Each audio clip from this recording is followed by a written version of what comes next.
হাজার হাজার ইসরায়েলি গত শনিবার সন্ধ্যায় তেল আবিবের কেন্দ্রে বিক্ষোভ করেছেন। এ সময় তারা গাজা উপত্যকায় জিম্মি ইসরায়েলিদের মুক্তির লক্ষ্যে ফিলিস্তিনি গোষ্ঠীগুলোর সঙ্গে বন্দি বিনিময় চুক্তির দাবি জানিয়েছে সরকারের প্রতি। গণমাধ্যমগুলোর প্রতিবেদনে বলা হয়, তেল আবিবের কেন্দ্রস্থলে হোস্টেজ স্কোয়ারে জড়ো হওয়া এসব বিক্ষোভকারী দ্রুত একটি চুক্তির মাধ্যমে গাজায় আটক সব বন্দির মুক্তির আহ্বান জানান। সম্প্রতি হামাস ও ইসলামিক জিহাদ দুটি ভিডিও প্রকাশ করেছে, যেখানে বন্দি এভিয়াতার ডেভিড এবং রোম ব্রাসলাভস্কিকে চরম দুরবস্থায় দেখা গেছে। শারীরিক ও মানসিকভাবে দুর্বল এই বন্দীদের ভিডিও দেশ জুড়ে ক্ষোভের সৃষ্টি করে, যার পরিপ্রেক্ষিতেই এই বিক্ষোভে ডাক দেওয়া হয়। এদিকে ইসরায়েলের চ্যানেল 12 জানায়, বিক্ষোভে অংশ নেন বন্দীদের পরিবারের সদস্যরাও। এদের মধ্যে বন্দি এভিয়াতার ডেভিডের বোন এক আবেগ ঘন বক্তৃতায় বলেন যে তার ভাইয়ের এখনই চিকিৎসা প্রয়োজন, আর সময় নেই।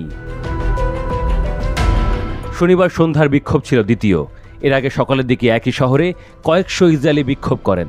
সন্ধ্যার বিক্ষোভ ছিল তার চেয়েও বড়, যা আয়োজন করে হোস্টেজ ফ্যামিলিজ ফোরাম।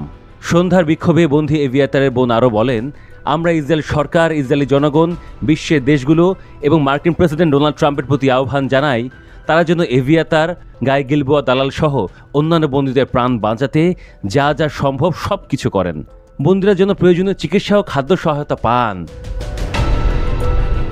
অপরদিকে গাজায় আটক আরেক বন্দির আত্মীয় ক্ষোভ প্রকাশ করে ইসরায়েলের প্রধানমন্ত্রী বেনিয়ামিন নেতানিয়াহুর উদ্দেশ্যে বলেন, আপনি তাদের অবহেলা করেছেন, আপনি ব্যর্থ হয়েছেন, মিথ্যা কৌশলের গল্প বানিয়েছেন, প্রতিটা সুযোগ আপনি নষ্ট করেছেন।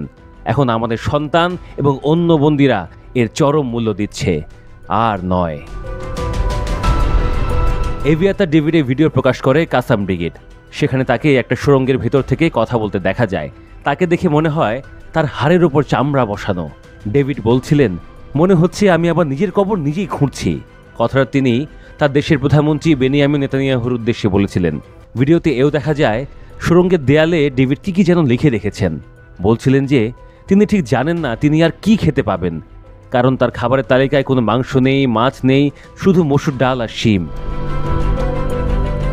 আর রোম ব্রাসলাভস্কির ভিডিও প্রকাশ করে ফিলিস্তিনি ইসলামিক জিহাদ। ভিডিও বার্তাটিতে ব্রাসলাভস্কি বর্ণনা করেন কিভাবে বন্দীদের শারীরিক ও মানসিক অবস্থা দ্রুত খারাপের দিকে যাচ্ছে। খাদ্য সংকট, বিশুদ্ধ পানির অভাব ও নিয়মিত বোমাবর্ষণের মধ্যে তাদের বেঁচে থাকা হয়ে উঠেছে প্রায় অসম্ভব। ভিডিওটিতে তার কণ্ঠে আতঙ্ক স্পষ্ট। তিনি বলেন, আমরা ধীরে ধীরে মৃত্যুর দিকে এগিয়ে যাচ্ছি। এখানে বেঁচে থাকাটা একটা অলৌকিক ব্যাপার হয়ে দাঁড়িয়েছে।